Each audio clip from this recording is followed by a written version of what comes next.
नमस्कार, मैं शाहनवाज खान। आप देख रहे हैं आचरण न्यूज़ और आज आचरण न्यूज़ के स्टूडियो पर हमारे साथ मौजूद हैं शिशु रोग विशेषज्ञ डॉक्टर अमित जैन। ये हमारा खास शो ये हेल्थ नहीं आसान। इस खास शो में हम डॉक्टर अमित जैन का स्वागत करते हैं और उनसे जानेंगे बच्चों के बारे में कुछ ज़रूरी सवाल। अमित जैन जी, मैं आपका आचरण न्यूज़ के स्टूडियो पर बहुत बहुत स्वागत करता हूँ। धन्यवाद। कुछ जनता के सवाल हैं बच्चों के स्वास्थ्य को लेकर, तो वो आपको बताने हैं। सबसे पहला अमित जी सवाल है, एक छोटा बच्चा उनके जन्म से लेकर जब तक वो 1 साल का ना हो जाए तब तक उस बच्चे को किस तरह से केयर करना चाहिए? जो भी नवजात शिशु होता है जी। जन्म के बाद, उस बच्चे को जितना हो सके माँ के पास ही रखना चाहिए। जैसा कि आप देख रहे हैं कि इस समय टेम्परेचर तापमान बहुत कम है, शीतलहर है, तो बच्चों को कपड़े 2 या 3 लेयर में पहनाने चाहिए। इसमें से एक लेयर कम से कम वूलन की होनी चाहिए। जी। सिर पे उनके कैप और पैर में उनके सॉक्स होने चाहिए, और जहाँ तक हो बच्चे को माँ के पास ही कवर करके रखना चाहिए। जी। जितना जल्दी हो सके डिलीवरी के बाद बच्चे को माँ का दूध पिलाना चाहिए। जी। माँ का दूध पिलाने से एक तो बच्चा माँ के पास रहता है और इन्फेक्शन से बचता है, जी। बच्चे की इम्यूनिटी बढ़ती है और बच्चों को बीमारियों से माँ का दूध बचाता है। कई घरों में जो माँ का शुरू का 3 या 4 दिन का दूध आता है उसको डिस्कार्ड कर देते हैं, फेंक देते हैं। ऐसा बिल्कुल भी नहीं करना चाहिए। शुरू के 3 या 4 दिन का जो मिल्क होता है, जो दूध होता है, वो बच्चे को सबसे ज़्यादा प्रोटेक्शन देता है। जी। और 6 महीने तक, जब तक कि कोई ऐसी परिस्थिति ना आ जाए कि माँ अपना दूध बच्चे को ना दे सके, जब तक 6 महीने तक केवल माँ के दूध के अलावा ऊपर का कोई भी पानी, कोई भी आहार बच्चे को नहीं देना चाहिए। 6 महीने के बाद बच्चे का आहार माँ के दूध के साथ ऊपरी आहार हम शुरू कर सकते हैं। शुरू के 6 से 9 महीने में जो आहार ऊपरी दिया जाता है उसमें माँ का दूध हमें बंद नहीं करना है। माँ के दूध के साथ साथ तरल पदार्थ हमको उसमें ऐड करना चाहिए, चाहे वो दाल हुआ, नारियल का पानी हुआ, आपका सूप हुआ, कोई भी चीज़ हम 1 या 2 बार 3 बार दिन भर में उसमें माँ बच्चे को ऐड कर सकते हैं।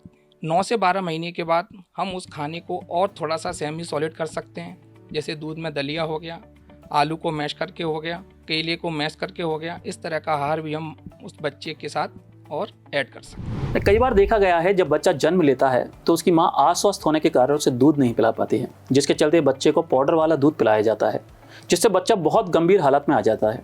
उसे कई बीमारियां एक साथ जकड़ लेती हैं। ऐसे हालत में क्या करना चाहिए? जैसा कि मैंने अभी आपको बताया कि जन्म लेने के से लेके 6 महीने तक माँ के दूध के अलावा शिशु को कोई भी दूसरा दूध नहीं देना चाहिए, जब तक कि ऐसी कोई परिस्थिति ना आ जाए जिसमें माँ अपना दूध ना दे सके। कुछ ऐसी बीमारियां हैं 1 या 2, उसमें हम माँ का दूध बच्चे के लिए रिकमेंड नहीं करते हैं। अन्यथा किसी भी कंडीशन में हमारी पहली प्राथमिकता रहती है कि हम माँ का दूध ही बच्चे को दें। अगर माँ इतनी अस्वस्थ है, आईसीयू में भर्ती है या किसी कारण से बहुत ही गंभीर अवस्था में है, तो हम कोई भी ऊपर का दूध, एनिमल मिल्क बच्चे को प्रेफर करते हैं। लेकिन उस समय ध्यान ये रखना है कि एक तो उसमें हमें पानी नहीं मिलाना है, दूसरा हाइजीनिक का बहुत ध्यान रखना है। कटोरी चम्मच से ही उसको ऊपर का दूध पिलाएं, डॉक्टर की निगरानी में पिलाएं और डॉक्टर से समय समय पर परामर्श लेते रहें। अमित जी, जैसा कि देख रहे हैं कि ठंड का प्रकोप कुछ ज़्यादा है और जब ठंड पड़ती है, मौसम ज़्यादा ठंड का आता है तो मौसमी बीमारियां दस्तक दे देती हैं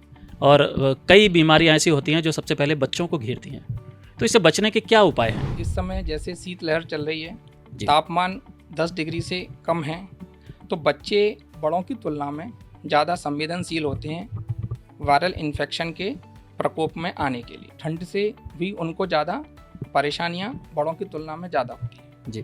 क्योंकि एक तो उनके शरीर में फैटी टिश्यू और मसल मास कम होता है, तो वो जल्दी से अपनी अंदर की एनर्जी बाहर खो देते हैं जी। और ठंड के प्रकोप में आ जाते हैं। बच्चों को ठंड से बचने के लिए एक तो 2 या 3 लेयर में कपड़े पहनना चाहिए। 3 लेयर में जो कपड़े पहने उसमें से कम 1 लेयर वूलन की यानी कि ऊनी कपड़ों की होना चाहिए। जी। अमित जी, बच्चों के जो पेरेंट्स हैं वो ये जानना चाहते हैं कि उनके बच्चों का उनको कैसे पता लगे, क्योंकि कई बार देखा गया है जैसे पूरी तरीके से स्वस्थ नहीं रहते, खेलते खेलते थक जाते हैं, कोई भी गेम खेलते हैं तो ज़्यादा थकावट हो जाती है, हाँफने लगते हैं। किस तरीके से मतलब ये पता लग सके कि इनमें अंदरूनी कोई ऐसी बीमारी है जिससे वो डॉक्टर के संपर्क में जा सके? आपने बिल्कुल ठीक कहा। कई सारे पेशेंट इस तरह से आते हैं कि हमारा बच्चा ज़्यादा खेल नहीं पाता, खेलते खेलते थक जाता है, ज़्यादा सीढ़ियाँ चढ़ नहीं पाता, चढ़ते चढ़ते बैठ जाता है और बच्चों के साथ फुटबॉल नहीं खेल पाता, क्रिकेट नहीं खेल पाता है। ऐसे बच्चे, इनमें खून खून की कमी से लेके, दिल की बीमारी से लेके, फेफड़ों की बीमारी से लेके अस्थमा तक की परेशानियां देखने को मिलती हैं। जब भी कोई बच्चा अपनी रूटीन लाइफ जीने में असमर्थ होता है, जैसे दूसरे बच्चों के साथ खेल नहीं पाता है, सीढ़ियां चढ़ नहीं पाता है, जल्दी थक जाता है, ऐसी कंडीशन में डॉक्टर से परामर्श लेना चाहिए। कहीं उसके अंदर कोई खून की कमी तो नहीं है, दिल की कोई बीमारी तो नहीं है, या फेफड़ों में कोई इन्फेक्शन तो नहीं है। ऐसे बच्चों को देखना चाहिए कि कहीं वो नीले तो नहीं पड़ते हैं, कहीं उनकी सांस तो तेजी से नहीं चल रही है, या उनको मौसम बदलते ही ये परेशानियां ज़्यादा होती हैं, या 12 महीने ही उनको ये परेशानी है जी। तो ऐसी स्थिति में आपको डॉक्टर का परामर्श लेना चाहिए। अमित जी, मध्य प्रदेश में कुपोषण एक बड़ी समस्या है और ज़्यादातर देखा जाता है कि आदिवासी जो बेल्ट होते हैं उनमें सबसे ज़्यादा कुपोषण के शिकार किए जाते हैं। तो इससे दूर होने के लिए बच्चों को क्या डाइट देनी चाहिए? कुपोषण एक बहुत ही बड़ी बीमारी है और बहुत ही ज़्यादा उसका प्रकोप है। कुपोषण से बचने के लिए होता है न्यूट्रिशन, और न्यूट्रिशन में सबसे पहले स्टार्ट हो जाता है जब बच्चा पेट में आता है, प्रेगनेंसी होती है, उसी समय हमें उनका न्यूट्रिशन का ध्यान देना चाहिए। एक नवजात शिशु की माँ के गर्भ के अंदर 9 महीने की प्रेगनेंसी होती है, तो उस समय से ही उस बच्चे का न्यूट्रिशन स्टार्ट हो जाता है, पोषण स्टार्ट हो जाता है। तो उस समय माँ का न्यूट्रिशन का हमें ध्यान देना है, माँ का प्रॉपर तरीके से हेल्थ चेकअप पर ध्यान देना है। माँ के अंदर आयरन की कमी, फॉलिक एसिड की कमी, विटामिन डी, कैल्शियम इनकी कमी नहीं होना देना है। माँ को जो डाइट है उस डाइट से करीब 1.5 गुना डाइट माँ को देना है, जिससे माँ के अंदर पल रहे गर्भस्थ शिशु का पोषण अच्छी तरीके से हो। और जब वो डिलीवरी के बाद बाहर आता है तो उसके बाद हमको उसका ये ध्यान रखना है कि जितना जल्दी शुरू हो सके उसका माँ का दूध प्रारंभ हो जाए। और 6 महीने तक हम अगर माँ का दूध रखते हैं साथ में, और उसके साथ 6 महीने के बाद हम उसकी डाइट माँ के दूध के साथ साथ तरल पदार्थ, सेमी सॉलिड, सॉलिड, जैसे कि 6 से 9 महीने पर, 9 से 12 महीने पर और 12 से 15 महीने पर धीरे धीरे उसमें समावेश करते हैं। 6 से 9 महीने पर हमको ये ध्यान रखना है कि तरल पदार्थ दिन भर में 1 बार, 2 बार या 3 बार 1 स्पून, 2 स्पून या 3 चम्मच हम उसको दें। 9 से 12 महीने में यही डाइट हम 3 से 4 बार दें, और 12 महीने से ऊपर हम 3 से 5 बार। सेमी सॉलिड खाना 1 बार में 3 से 5 चम्मच अगर हम बच्चे को खिलाएं। माँ का दूध के साथ साथ ऊपरी खाना जो सही समय पर स्टार्ट हो जाता है, तो ऐसे बच्चों में कुपोषण की कमी आने की संभावना काफ़ी कम हो जाती है। अमित जी, जन्म से लेकर 5 साल तक बच्चों में कौन कौन से टीके आवश्यक होते हैं, कौन कौन से टीके उन्हें लगवाना चाहिए? जन्म से लेके 5 साल तक में टीकाकरण, एक तो गवर्नमेंट ऑफ इंडिया का टीकाकरण है।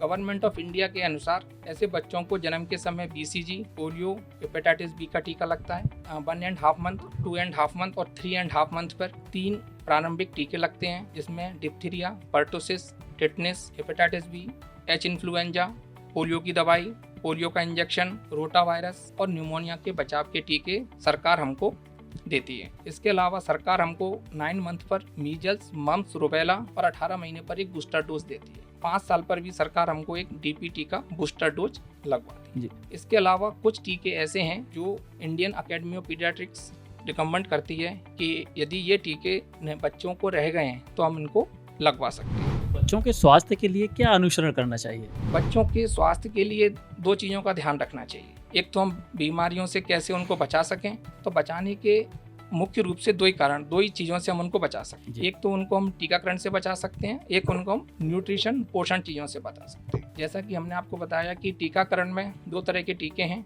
एक तो गवर्नमेंट ऑफ इंडिया हमको देती है, और एक हम इसके अलावा जो टीकाकरण रह जाता है उसको हम प्राइवेट सेक्टर में लगवा सकते हैं। दूसरा, बच्चों का न्यूट्रिशन अच्छा होना चाहिए।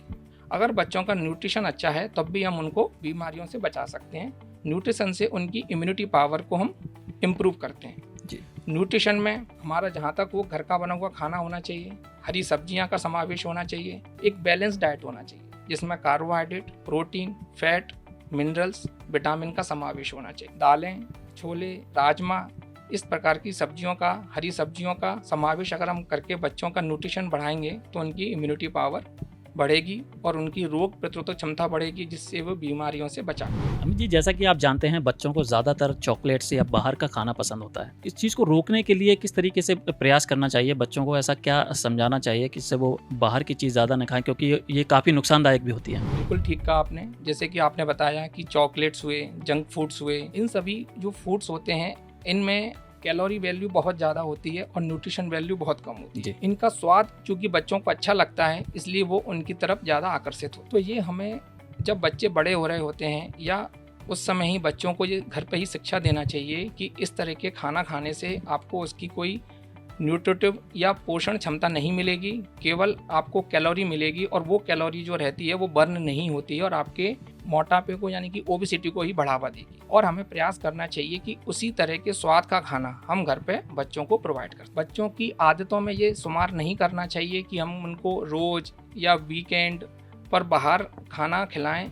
अगर उनको इस तरह की हैबिट हम डेवलप करते हैं तो यही परेशानी हमें आगे जाके बच्चों के लिए परेशान करती है। अमित जी, बच्चों की डाइट में क्या आहार देना चाहिए जिससे वो हेल्थी रहे? बच्चों की डाइट में खाना जो हमारे घर में रेगुलर खाना बनता है, हर किचन का खाना अलग हो। बच्चों को घर पे बना हुआ खाने का ही आदत में उनको लाना चाहिए, चाहे सुबह का वो नाश्ता हो, चाहे वो लंच हो या डिनर हो। 3 बड़े खाने बच्चों को देना चाहिए, ब्रेकफास्ट, नाश्ता, लंच और डिनर, और 3 छोटे खाने इन बिटवीन द मील्स बच्चों को प्रोवाइड करना चाहिए। खाने में हमारे कार्बोहाइड्रेट हुए, प्रोटीन हुए, फैट हुए, मिनरल्स हुए, इनका समावेश होना चाहिए। खाने में जो घर में बना हुआ, चाहे दाल हैं, छोले हैं, रोटी हैं, दही है, चावल हैं, एक फ्रूट, एक फल बच्चों को रोज़ खिलाना चाहिए। मौसम के अनुसार एक फल बच्चों को रोज़ खिलाना चाहिए। थोड़े ड्राई फ्रूट्स बच्चों को खिलाना चाहिए। बच्चों को हरी सब्जियों को आप जूस के रूप में बच्चों को उसकी आदत डालना चाहिए। सलाद के रूप में हम बच्चों को दे सकते हैं। इस प्रकार का हरी सब्जियों का समावेश भी हमारे खाने के अंदर होना चाहिए। अमित जी, आप जानते हैं कि सोशल मीडिया का ज़माना है और जो मोबाइल हैं, बच्चे काफ़ी मोबाइल के आदी हो गए हैं। बगैर मोबाइल पकड़े खाना नहीं खाते हैं और उनकी माँ उनको खाना खिलाने के लिए मोबाइल दे देती हैं। तो इसका बच्चे की सेहत पर क्या असर पड़ता होगा? इसे किस तरीके से रोक सकते हैं? जैसे कि आजकल बड़ा प्रचलन है कि हमारे बच्चे का स्क्रीन टाइम बढ़ गया है जी। तो सबसे पहले तो मैं ये बताना चाहूँगा कि स्क्रीन टाइम होता क्या है। तो कोई भी ऐसी डिवाइस जिस पे स्क्रीन हो जी। चाहे वो टीवी हो, चाहे वो स्मार्टफोन हो, चाहे वो टैब हो, चाहे वो हमारे लैपटॉप हो, ये सारी डिवाइस जिन पर स्क्रीन होती है, जिन पर हमारा बच्चा टाइम स्पेंड करता है फॉर इंटरटेनमेंट के लिए, फॉर गेम्स के लिए, तो ये स्क्रीन टाइम जो है किसी भी बच्चे का, अगर 2 साल से कम का बच्चा है, 2 साल से बर्थ से लेके 2 साल तक के बच्चे का स्क्रीन टाइम 0 होना चाहिए जी। 2 साल से लेके 5 साल तक के बच्चे का स्क्रीन टाइम 24 आवर में 1 घंटे से ज़्यादा नहीं होना चाहिए। 5 साल से लेके 17 साल तक के बच्चे का टाइम 2 घंटे से ज़्यादा नहीं होना चाहिए। और जो स्क्रीन टाइम में 2 साल से कम के बच्चे हैं, हाँ, कभी हमको फैमिली से वीडियो कॉलिंग करानी है तो हम उसको स्क्रीन दिखा सकते हैं, लेकिन बच्चों को खाना खिलाते समय, बच्चों को रो रहे हैं उस समय चुप कराते समय, या अदर कोई एक्टिविटी जिसमें बच्चा हमारी डिमांड करता है और हम उसको अपना साथ ना देते हुए मोबाइल देते हैं, ऐसा करने से बच्चे को 2 साल से कम के बच्चों को बहुत हार्म होता है। क्योंकि हमारे दिमाग का विकास, हमारा ग्रोथ, हमारा डेवलपमेंट ब्रेन का 2 साल तक 85 to 95% होता है जी। और ह्यूमन का ब्रेन का डेवलपमेंट ह्यूमन से होता है। जब हम उससे बात करते हैं, जब उनसे हम इंटरेक्ट करते हैं, तो बच्चे का कॉग्निटिव फंक्शन, बच्चे का इंटेलेक्चुअल डेवलपमेंट अच्छा होता है। अगर वही बच्चा डिवाइस स्क्रीन से लेकर बड़ा होता है तो उसमें इरिटेशन, उसमें एक आजकल बड़ी बीमारी देखने को मिलती है जिसे हम ऑटिज्म बोलते हैं। तो वर्चुअल ऑटिज्म के केस आजकल बढ़ रहे हैं। तो उसमें देखने को मिलता है कि साहब हमारा बच्चा, हम जब उसको आवाज़ लगाते हैं तो वो सुनता नहीं है, अपनी में ही मग्न रहता है, अपनी में ही खेलता रहता है, हमारी आवाज़ को रेस्पॉन्स नहीं करता है। इस तरह के केस 2-3 साल में आजकल देखने को मिल रहे हैं। इन सब का कारण यही है कि जिन बच्चों को 2 साल तक स्क्रीन टाइम बढ़ा हुआ है उसमें ये बीमारी ज़्यादा देखने को मिलती है। स्लीप डेप्रीवेशन, चूँकि ज़्यादा समय तक मोबाइल देखते हैं तो उनकी नींद भी कम हो जाती है और नींद कम होने के कारण उनमें चिड़चिड़ाहटपन, इरिटेशन, उनकी स्कूल परफॉर्मेंस सारी अफेक्टेड होती है। और कभी भी सोने से 1 घंटे पहले उनको मोबाइल नहीं देना चाहिए। जी। अमित जी, बच्चों के पेरेंट्स इस बात से भी सबसे ज़्यादा परेशान रहते हैं क्योंकि कई बार वो देखते हैं कि हमारा बच्चा लंबाई नहीं पकड़ रहा है या हेल्थ नहीं पकड़ रहा है। तो ऐसा कौन कौन से चेकअप हैं जो मंथ में या 6 मंथ में या साल भर में कराना चाहिए जिससे मालूम चल सके कि अब बच्चा ग्रोथ कर सकता है या नहीं? किसी भी पेरेंट्स के लिए चिंता का विषय होता है कि उनका बच्चा की ग्रोथ मतलब उस बच्चे की हाइट और वेट उतना नहीं आ रहा है जितना कि उन्होंने वो एक्सपेक्ट किया हुआ है और उनका डेवलपमेंट उतना नहीं हो रहा है जितना वो चाहते हैं। तो ऐसी कंडीशन में बाल एवं शिशु रोग विशेषज्ञ के पास जाकर अपने बच्चे का प्रॉपर तरीके से वो चेकअप कराएं। किसी भी बच्चे की ग्रोथ बहुत सारे फैक्टर पर डिपेंड करती है, जिसमें maternal height, maternal weight, parental weight, infection या कोई भी ऑर्गन जैसे दिल संबंधी या फेफड़े से संबंध या लिवर से संबंध, खून की कमी या कई तरह की एलर्जी, सीलियक डिसीज़, थायराइड की परेशानी भी हो सकती है, जिसके कारण उन बच्चों में ग्रोथ कम हो जाती है या उतनी नहीं हो पाती जितनी उनके पेरेंट्स एक्सपेक्टेशन करते हैं। अच्छा अमित जी, पेरेंट्स ये कैसे समझें कि उनका बच्चा बीमार होने वाला है? क्योंकि कई बार ऐसा देखा जाता है कि जब पेरेंट्स अपने बच्चे को डॉक्टर के लेके जाते हैं तो वहाँ से ये कहा जाता है कि ये आप बहुत लेट आए हो, ये तो पहले से आपको ध्यान देना चाहिए था। तो ऐसे क्या लक्षण वो बच्चों में देखे जिससे समझ आए कि उनका बच्चा बीमार होने वाला है और वो डॉक्टर से संपर्क कर सके? इसमें हाँ, बहुत सारे बच्चे जो हैं जब भी बीमारी होते हैं, जैसे उनमें कुछ सिम्टम आते हैं। कुछ सिम्टम बच्चों में ऐसे होते हैं कि हमें, जैसे कि बच्चे की थकान आना, बच्चे का खाना पीना कम हो जाना, उसकी भूख कम हो जाना, उसका सुस्त हो जाना, किसी काम में मन ना लगना, और अगर हम उसमें आगे देखें तो उल्टी जैसी इच्छा होना, थोड़ा ठंड लगना, हाथ पैरों में दर्द होना, आँखों से पानी आना, गले में दर्द होना, इस तरह के सिम्टम अगर बच्चा बताता है तो हमें डॉक्टर से परामर्श लेना चाहिए। अमित जी, भारत में देखा जा रहा है कि सर्वाइकल जो कैंसर है उसके भी कई ऐसे मरीज सामने आ रहे हैं निकल के, तो इससे कैसे फीमेल जो मरीज हैं उनको बचाया जा सकता है? आपने बिल्कुल ठीक कहा। भारतवर्ष में सर्वाइकल कैंसर यानी कि बच्चेदानी का कैंसर फीमेल में सबसे ज़्यादा कॉमन होता है जी। इसका बचाव करने का अभी एक प्रमुख कारण होता है उनका वैक्सीनेशन।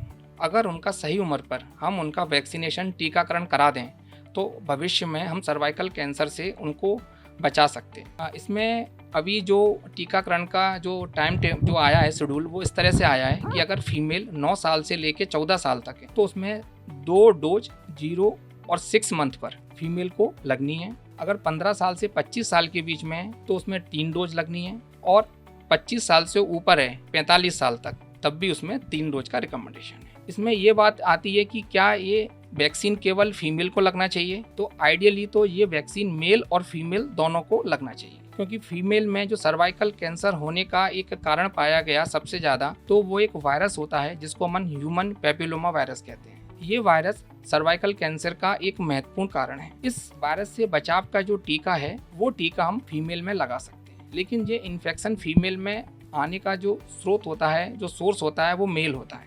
तो आइडियली तो ये टीकाकरण मेल और फीमेल दोनों में कराना चाहिए। बहुत बहुत धन्यवाद डॉक्टर अमित जैन जी, आप का क्योंकि आचरण स्टूडियो पर आपने अपना समय दिया। तो ये थे हमारे बीच शिशु रोग विशेषज्ञ डॉक्टर अमित जैन, जिनसे आप रूबरू हुए। आपकी अगर इस विषय में कोई भी ऐसी सवाल है तो बिल्कुल हमारे कमेंट्स बॉक्स में पूछ सकते हैं। और भी ज़्यादा खबरें और भी ज़्यादा जानकारी जानने के लिए देखते रहें आचरण न्यूज़, हर कदम आपके साथ।